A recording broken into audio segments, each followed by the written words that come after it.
প্রায় একটানা 1.5 মাস আমি হলে ছিলাম, আর হল থেকে বাসায় আসার পর মনে হচ্ছে যে আমি মনে হয় কতদিন অভুক্ত ছিলাম, অনেকদিন ভালো মন্দ খেতে পারি না, এত ক্ষুধা কি বলবো। তো হ্যালো এভরিওয়ান, আসসালামু আলাইকুম, welcome back to my another mini blog. আসার পর হুট করে এই ওয়েদারে সেট হতে একটু টাইম লাগে, তার কিছুক্ষণ পর থেকে শুরু হয়ে যায় খাই খাই। এত ক্ষুধা লাগে আর এত খেতে ইচ্ছা করে, ক্ষুধা লাগার চেয়েও বেশি কেমন যেন এটা ওটার ক্রেভিং উঠে অনেক বেশি। তো যাই হোক, আমিও খাওয়া শুরু করে দিয়েছি।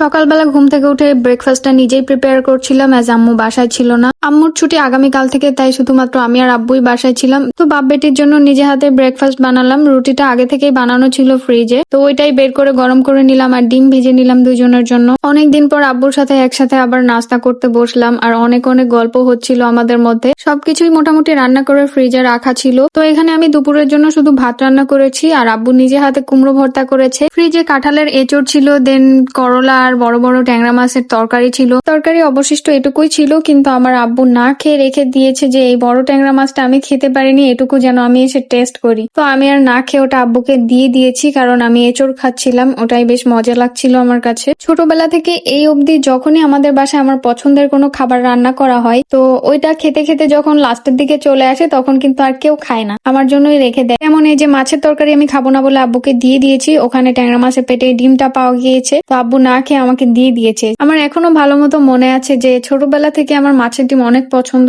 আমরা যখনই একসাথে খেতে বসতাম, আব্বুর প্লেটে যতগুলা ডিমওয়ালা মাছ যেত, সবগুলার পেট থেকে ডিম বের করে করে আব্বু আমাদের দুই বোনকে দিয়ে দিত। বাচ্চার খুশির জন্য নিজের খুশি বা নিজের পছন্দকে বিসর্জন দেওয়াই হচ্ছে বাবার ভালোবাসা। আর এদিকে আমার আম্মু দুপুরের দিকে বাসায় চলে এসেছে, আর আসার সময় দাদু বাড়ি থেকে আমার জন্য ডাব নিয়ে এসেছে। নিজে হাতে আবার কেটে রেডি করে সামনে দিয়ে বলছে যে তুমি খাও, আমি দেখবো, তুমি পরীক্ষা দিয়েছো, তোমার অনেক ধকল গিয়েছে, তোমার এখন এগুলা খাবার খেয়ে পূরণ করতে হবে। তারপর লিচুগুলো এভাবে ছিলে ছিলে আমাকে সামনে একদম রেডি করে দিচ্ছে। তো আমি বললাম যে আম্মু, তুমি জার্নি করে এসেছো, অনেক কষ্ট হয়ে গিয়েছে, রেস্ট নাও। হবে না, আমি খাবো, এটা দেখেই নাকি তার শান্তি। আল্লাহ যেন ঠিক এভাবেই তাদের সেবা যত্ন করার সামর্থ্য আমাকে দেন। তো আজকে এ পর্যন্তই, দেখা হচ্ছে নেক্সট ব্লগে। ততক্ষণ সবাই ভালো থাকবেন, সুস্থ থাকবেন, আল্লাহ হাফিজ।